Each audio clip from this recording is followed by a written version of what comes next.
Welcome to Light and Shadow, a podcast about the complex themes presented in the horror genre. I'm your host, Nicole, and it's time to share another dark tale.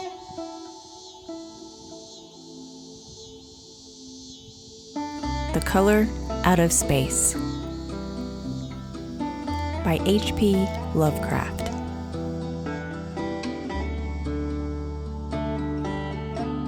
This story is an adaptation of H.P. Lovecraft's original tale.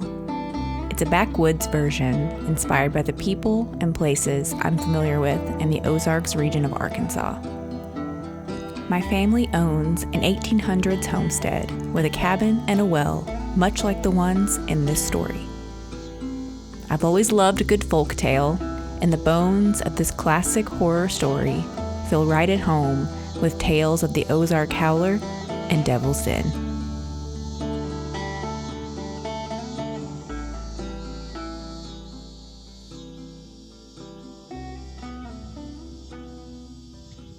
Part 1. The Meteor.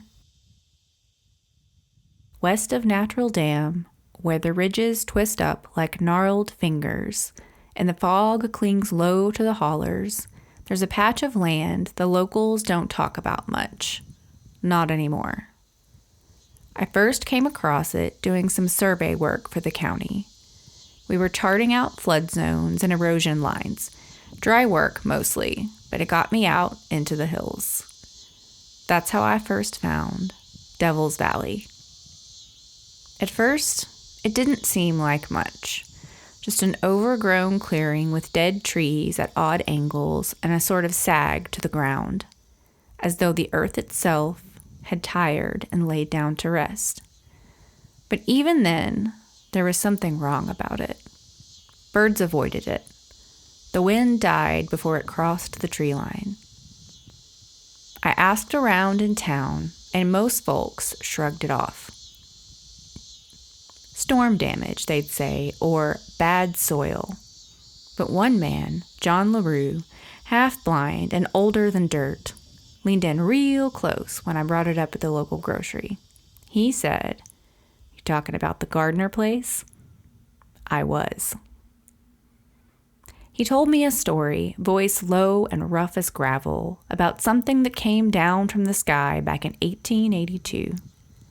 Said it landed at the Gardner farm, hit the ground with a hiss and a glow, and things were never right again. The Gardners were good people. James Gardner was a quiet man, worked hard, had a wife named Letty and 3 boys, Thomas, Michael, and Jim, and a daughter named Norma. They lived off the land like most did back then, with a few cows, some hogs, and a well that never ran dry. Until the meteor.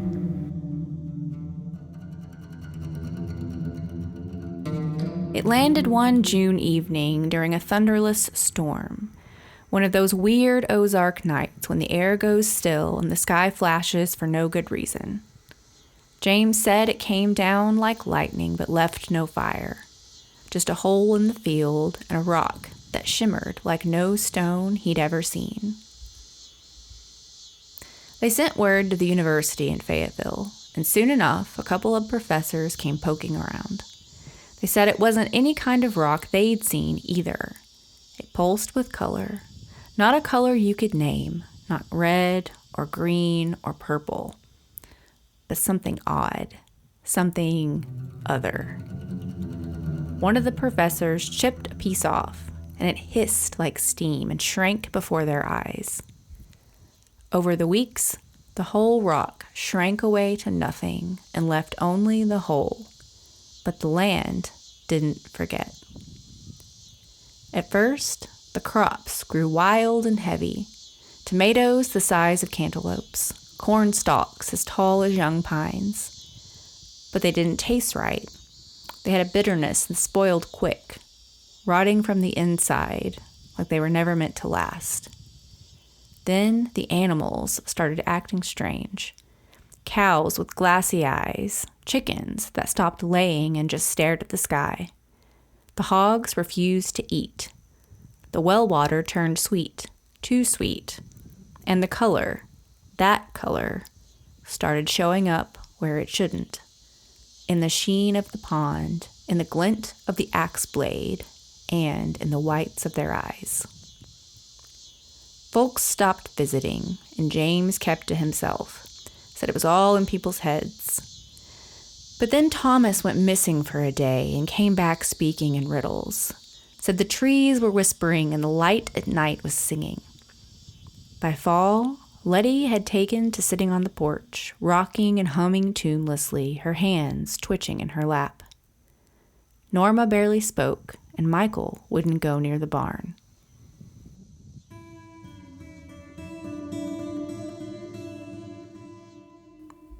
Part 2. The Growing Darkness.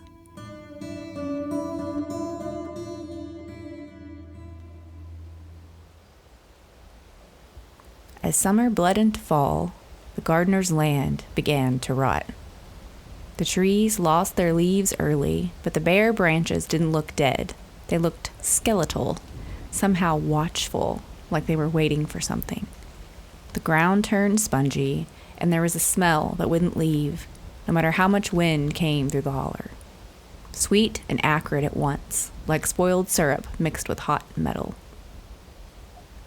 Thomas, the oldest, started complaining of headaches and a constant buzzing in his ears. He said the nights were too loud, said the stars weren't in the right places anymore. He carved strange marks into the wooden beams of the barn with his pocket knife. When Jim caught him at it, Thomas just blinked and said, "It helps him sleep." "Who?" Jim had asked, and Thomas didn't answer. Then the animals began to die. First, it was the chickens. Then the pigs, found stiff and bloated one morning, eyes glassed over with strange, stretched shapes under their skin, as if something had grown inside and burst, trying to get out. When Jim burned the carcasses, the smoke clung to the air like tar. It didn't rise, it coiled, and shimmered faintly with that same sick color they'd seen in the well. After that, they stopped drinking the water. But it was too late. Letty went quiet, stopped speaking entirely. She'd sit on the porch for hours, her hands folded in her lap, mouth slightly open, eyes fixed on the dead pasture like she was waiting for a sermon. Sometimes she'd hum, not a tune, not a song, just a flat, droning sound that made the hairs stand up on Norma's arms. Norma, though only 15, took to caring for her mother. But something about her had changed too. She'd gotten thin, and not just from lack of food. Her skin was pale and tight, and her voice had a hollowness to it, like she was speaking through a crack in the floorboards. She'd walk barefoot in the cold without flinching, and sometimes Jim would find her standing by the well at night, staring down into it like it was calling her by name.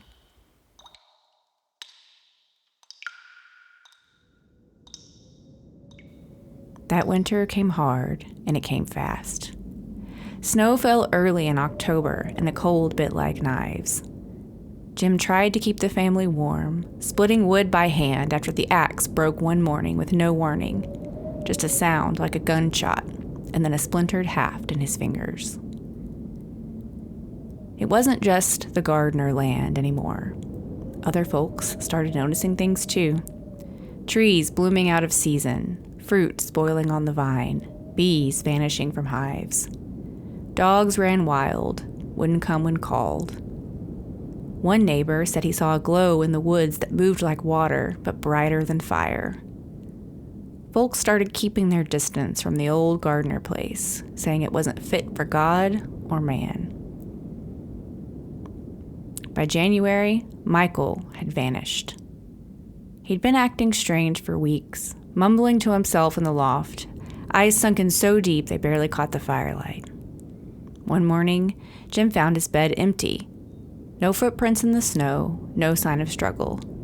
Just the trap door to the loft, swinging gently on its hinges, and the faint sound of dripping water, though everything was frozen solid. Jim searched the woods for 3 days.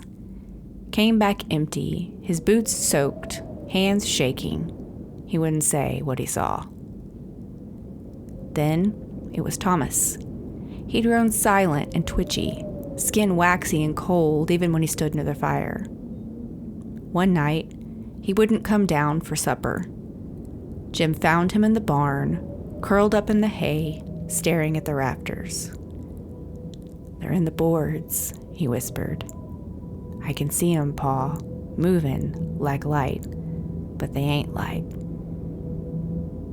He died that night, body stiff, veins darkened, mouth frozen in a twisted kind of grin. Jim buried him behind the barn, though the ground fought him every inch of the way. Soil clumped in dry, chalky chunks and reeked of rust. After that, the house changed. The walls wept some nights, as if soaked through with rain, even though the skies were dry. Mold grew in fractal shapes, spreading stars, branching patterns, always with that faint shimmer, that same impossible hue. The well glowed faintly after dark. The livestock were all gone, and even the birds stopped coming. The only sounds were wind and the quiet rasp of Letty's humming. Then Norma started bleeding from her eyes. It wasn't blood, not exactly, just a thin, clear fluid with a pearly sheen that shimmered in the lantern light. She didn't seem to notice. Her skin had taken on a translucent cast. You could see veins in her arms like filaments of glowing thread. She'd stopped speaking entirely by then, only responding with nods or blank stares. Jim kept trying to fix things, patching the roof, sealing the windows, building new chicken coops that stayed empty. He boiled snow for water. He didn't sleep much, kept a shotgun close by, and stared into the woods every night like something was about to come out of them. And something did.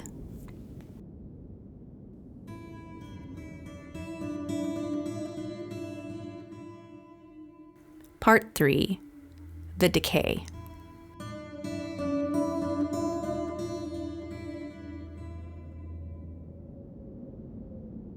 The night it finally came was colder than any Jim could remember. Not just cold like weather, but cold like something missing. Like the fire in the wood stove wasn't heat anymore, just light going through the motions. Even their dog Boone's old chain hanging on the porch post looked frozen, though no frost had formed. That evening, Norma stood barefoot in the snow, unmoving, staring toward the well. Jim called to her twice, but she didn't even blink. Her breath didn't fog in the air. When he touched her shoulder, it felt like glass, smooth, chill, with a humming just under the surface. He brought her inside and sat her by the fire, wrapped a blanket around her and wept, though the tears felt foreign on his face. Later, he found Letty in the kitchen. She was crouched on the floor, humming louder than she ever had before, clawing at the old boards like there was something just beneath them. Her hands bled, skin flayed open, but she didn't cry out. Jim pulled her back, whispered her name again and again, but all she said, eyes blank and glowing faintly, was, "They're waking up, Jim. They're hungry." That night, the color came back.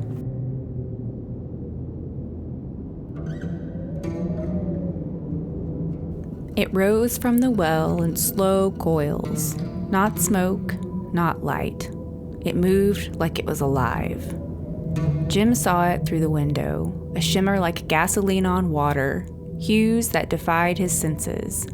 Not red, not blue, not anything he'd ever seen in Arkansas or anywhere else on Earth.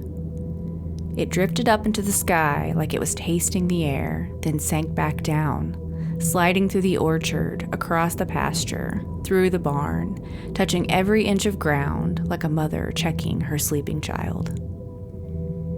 Jim bolted the doors and loaded his shotgun. He knew it was useless.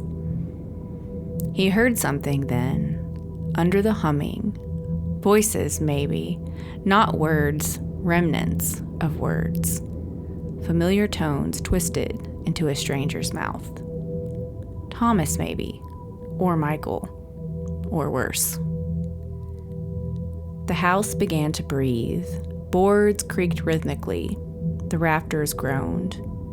The chimney exhaled ash and then sucked it back in. The stove flickered blue, then purple, then something else. Paint peeled in perfect circles, and the walls turned soft and wet like the inside of a mushroom. Norma started to glow. She stood in the doorway to her bedroom, arms at her sides, eyes hollow and radiant. Light pulsed from her skin in soft waves, strange light, sour light. Jim could see her bones through her skin. "Norma," he whispered. She smiled, and Jim ran. He grabbed what he could, a lantern, the old .22, a flask of bourbon, and pulled Letty up from the kitchen floor. She screamed once, a long animal sound that didn't seem to end. But then she came with him, stumbling barefoot through the snow, her hands leaving smears of colorless blood behind on the walls.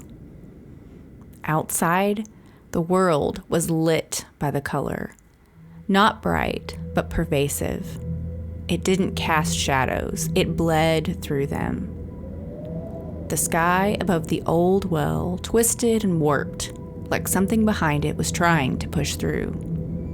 The trees leaned toward it. The ground swelled and shivered beneath their feet. He got Letty as far as the fence line, and her breath stopped. She fell forward, limp, heavy, her skin already starting to lose shape, melting not from heat, but from unmaking, as if the color was unraveling her thread by thread. Jim had no choice. He left her there.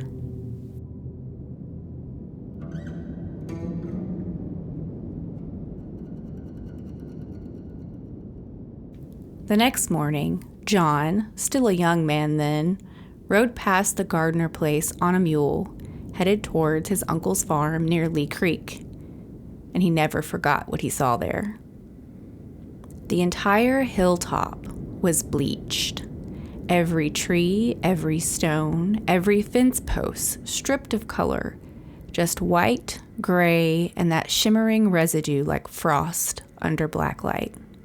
The house stood, but barely. The walls were slumped inward, the roof half gone. Smoke rose from the chimney, but it wasn't smoke. It moved sideways in angles that didn't fit. John found Jim sitting on the front porch, barefoot, mumbling. His eyes were milked over and his skin crackled like tree bark when the wind touched it.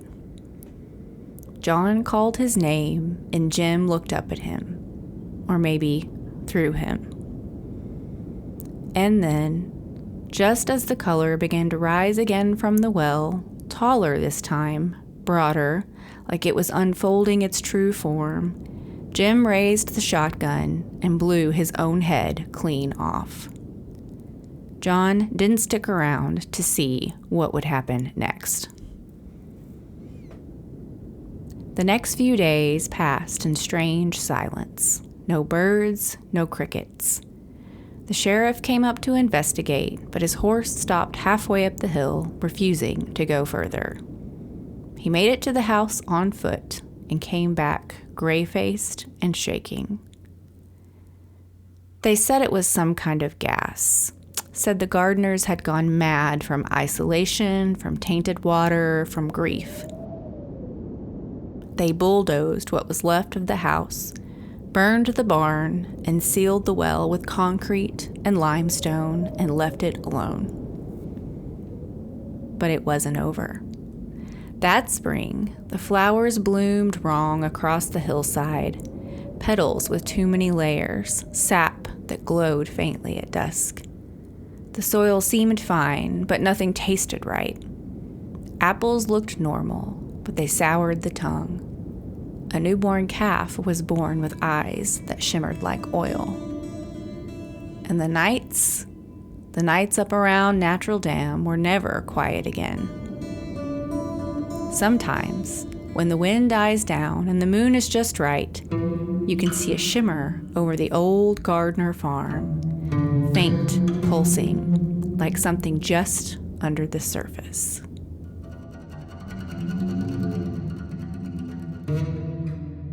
Part 4. The Curse.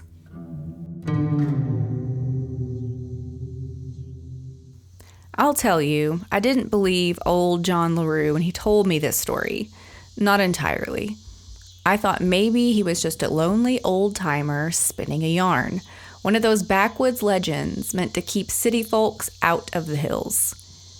But when I got out to the site with my state maps and survey gear, the story stopped being funny.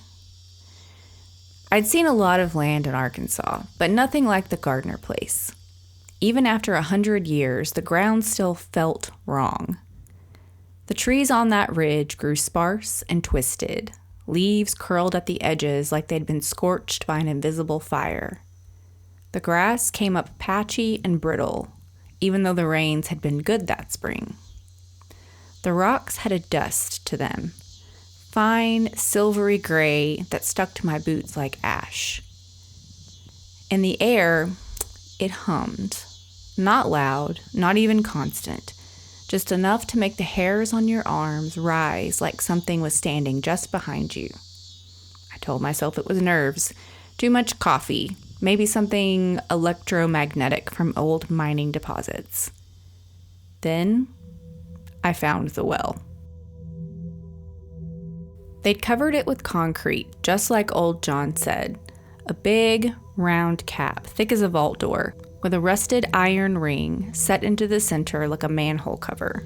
No markings, no plaque, just the bare shape of it, sitting where the yard used to be. The concrete had cracks, long hairline ones, spiraling out like veins on a leaf. Something about them made me uneasy. Too smooth, too symmetrical, as if they hadn't split from pressure, but had grown that way. I leaned close, against my better judgment, and that's when I felt it. Warmth. Just a breath of it rising from the cracks on a cold April morning. I pressed my hand to the surface. The hum got louder, and my vision swam. I swear I saw something move, not on the concrete, but in my mind. Shapes I didn't have names for. Colors I couldn't pin down. Like a memory you never lived through or a dream you forgot as soon as you woke up. I stumbled back and threw up in the grass. I left my gear behind and drove 3 counties over before I stopped the truck. Back in town, I tried to talk to anyone about what I saw, but nobody wanted to hear it. Folks clammed up at the mention of the Gardner name. One woman at the post office just said, "That land don't take kindly to company." I looked through old records at the Crawford County Courthouse. I found yellowed reports about disappearances near Natural Dam. Livestock vanishing, trees dying, groundwater anomalies, all chalked up to natural causes. But I know what I saw and what I felt. I've had dreams since then. Dreams full of light and heat and something else. Something bigger than heat. Bigger than time. In those dreams, the sky isn't the sky anymore. It's a curtain. And something behind it is watching. Not with eyes, with knowing. Like a storm that remembers you. Sometimes, when I wake, there's a glow at the edge of the window, just for a second, pale, glimmering, then gone. Devil's Valley is still there, and they're talking about building in that area again. The state wants to push the reservoir further north, open a campground, trails, scenic overlooks, maybe even cabins. They've sent new surveyors up into the hills. I haven't heard back from 2 of them. I told my boss what I know, and he said I needed a break. Maybe I do. Maybe we all do, but that doesn't matter. Because that thing that fell from the stars and split the Ozark night so long ago never left. It just went quiet. And it remembers.